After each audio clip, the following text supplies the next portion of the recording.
Hey everybody, this is Perch, and one of the comments I see that shows up on my videos from time to time is basically one that goes, "Why would anyone want to work in comics?" Listening to this, learning more about the behind the scenes, why would anyone want to work in comics? It sounds miserable. It sounds like a lot of the people there are foul, awful people, constantly stabbing each other in the back and attacking, for people for just thinking the wrong thing. Who would want to work in this industry?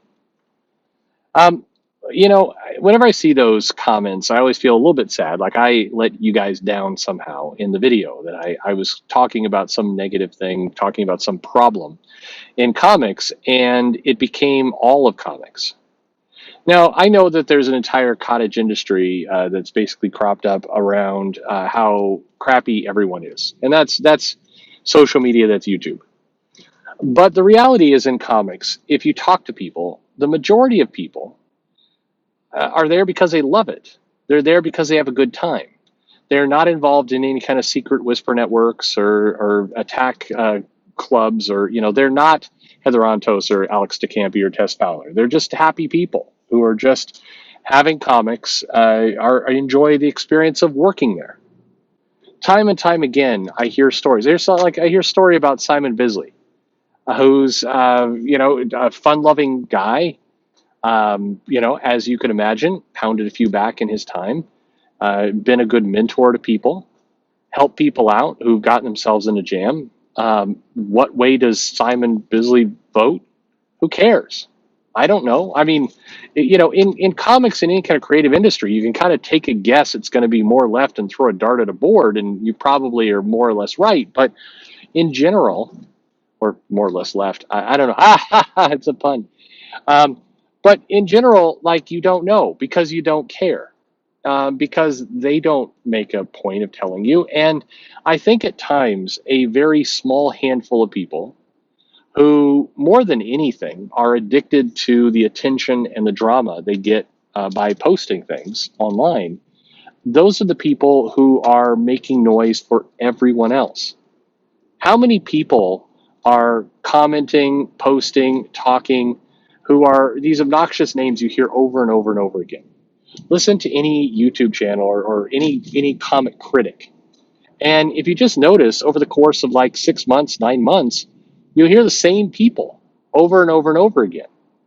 Now, that's not taking away from the fact that some of those people that you hear over and over again are, reprehensible people, or people who absolutely play politics, who absolutely try and, keep people out of work, who are socially stunted in their development and express themselves in horrid and awful ways, who rip the heads off people, who are constantly wanting to play a privilege card. And yeah, it is a privilege card. I watched somebody, what is it? I'm like, God, I remember the sport. Like Heather Antos writes some tweet about like, hey, I was watching, I think it was a sports game of some kind, and somebody came out to certain music. And she lists the band. And somebody comes in and posts, oh, it's this song by the band as a reply. Not like, hey, you stupid woman, but just, it's this band. Didn't even say like, actually, you've got it wrong. It's actually this song, not just the band. Just said, here's the song name. Heather chews his head off. Talks about, oh, thanks for mansplaining the song to me. I know what the song name was. And it's like, Jesus, or you could have just let it go. You didn't have to get in there and start throwing punches. Why do that? What good is that? But the key is that interaction that we see that gets in, talked about, posted about, retweeted, like I did just now. So, bad me. That represents what, 5% of the people in comics? Not all the people in comics are bad. That's not to say that like the other 95% are all saints and wonderful people. They're just people. The worst behavior we hear about tends to come from the same small group of people over and over and over again. And yeah, it's a mystery, like, why hasn't the industry rid itself of some of those people? But I was talking to a friend recently, and they're like, oh my God, we're never going to get rid of this person. And it's like, yeah, but this person's only really been around for like 5 years. It's like, yeah, I mean, it seems like a lifetime. The last 5 years, hell, the last 18 months feels like a lifetime to me. I've aged 20 years in the last 18 years, which according to Mumbles makes me like 160. It's been If you are looking at the comic book industry through the lens of 2017 on, it can feel like an eternity. Some of these people, but in the grand scheme of things, Mark Grunwald had a run on Cap that was like a decade. There are people whose careers have come and gone in a fraction of that time. Some of the people that we were really obsessed with and really kind of focusing on are by and large out now. In terms of actually producing new comic book work, when is the last time anybody has had something to comment on from mags? For all the, I mean, God, so many videos, hundreds of videos a couple of years ago. And where is mags now? It's I know she's on Twitter. But regardless, my point is, most of the people in comics are people we don't hear from. We also have a way of elevating the more loud personalities, the writers who go over the top in how they talk, forgetting a lot of the artists. I mean, the crazy thing is, in a visual medium, most of the people that you see in YouTube videos, most of the names and the people you hear about are writers and then some editors. Rarely the artists. Usually it's because the artists are too busy, working. Not that the other people aren't working, but art is not going to draw itself, and a lot of these artists are busy. So no, they don't jump into a lot of these discussions. As a result, they don't create the kind of material that then gets talked about, gets articles written about. Most of comics is wonderful. It continues to be wonderful. Why would you want to work in comics? Because it's amazing. If you're talking to somebody who is just a bitter, hateful, awful person, you're going to get a negative view. But most of my conversations in comics with people in the industry, either in the mainstream, in the indie level, people who are trying to break in, they are filled with wide-eyed optimism and happiness. Not stupid optimism. A lot of people have been burned. You talk to anyone who's been in comics for longer than 5 years, they will have a story of how they got screwed at one point, somewhere, somehow, by something. But some of the people I've had chats with, I guess it's like a video I did a while back saying, it's we gotta we've got to separate ourselves from the crazy voices. No, and truly the crazy voices. It's got to be not to me. I've always said I don't want to join a group because I don't want that group's mission to become my mission. I have my own mission, which is I want to be happy. I want to sell some comics. I want to make some comics. I want to help some people out. That's what I want to do. So I want to join that group. But by and large, that's the biggest group in comics. I've said it in other videos. One bad experience can equal 20 good experiences. It's because negativity hurts us. It pierces our heart and our mind, and we hate it. And so we remember it. We hang on to it.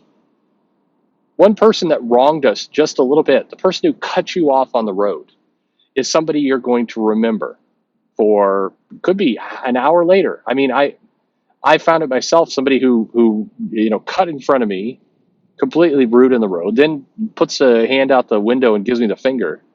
And 4 hours later, I find myself thinking about this guy, like, bastard, cut me off.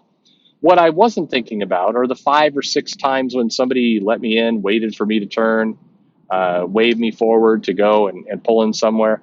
Those experiences go away. You don't remember them. You remember the dick. You remember the asshole who did something to wrong you. It's kind of how comics is too. There's a handful of people that are assholes. The vast majority of people in comics are not. They're just doing their thing. I think there are problems in comics around all kinds of things. How comics are planned, how comics are prepped, kind of the excess that we see from events and other things. There's lots of issues with comics, no doubt about it. But the majority of people are in comics and working in it because it's fun. Why would you want to work in comics? Because it is awesome.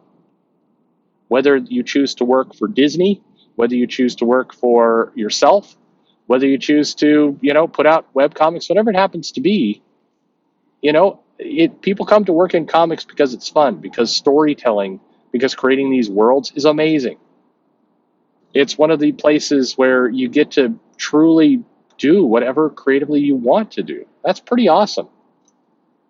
I I'm a huge favor of comics. I love them. I'm happy to work in them. Doesn't mean those bad things don't exist. Just because you say I love comics doesn't mean you're automatically some kind of blind idiot that doesn't realize problems exist. Of course they exist. But I think it's important to recognize that the people who are the biggest dicks in this industry, the annoying people, the manipulative people, yeah, the people who coordinate behind the scenes to screw with other writers or creators or artists, or whoever it happens to be, those people, still a relatively small group. They get the airtime because they make us mad, but it's not everyone. I don't know. That's the way I view it anyway. I don't think it's fashionable to say that you love comics. I don't think it's fashionable to say that most of the people in comics are good.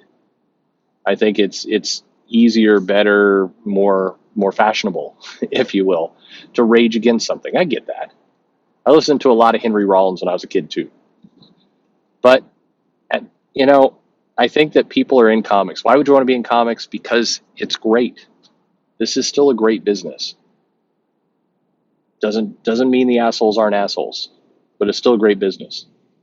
And I'm happy to be part of it. And I hope that some of the people. The funny thing is, a lot of the best people in comics are people that just put their heads down and do the work.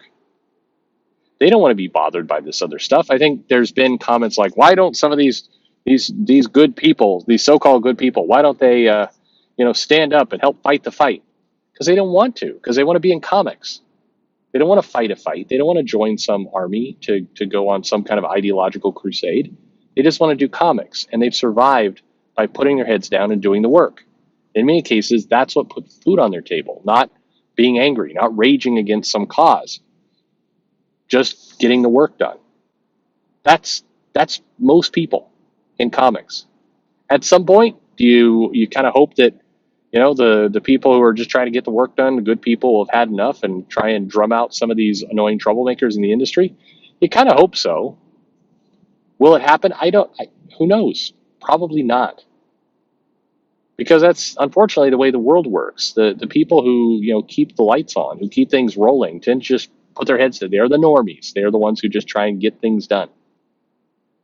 The loud and annoying people, unfortunately, you don't get this Hollywood moment where they get their comeuppance. Usually they just burn themselves out.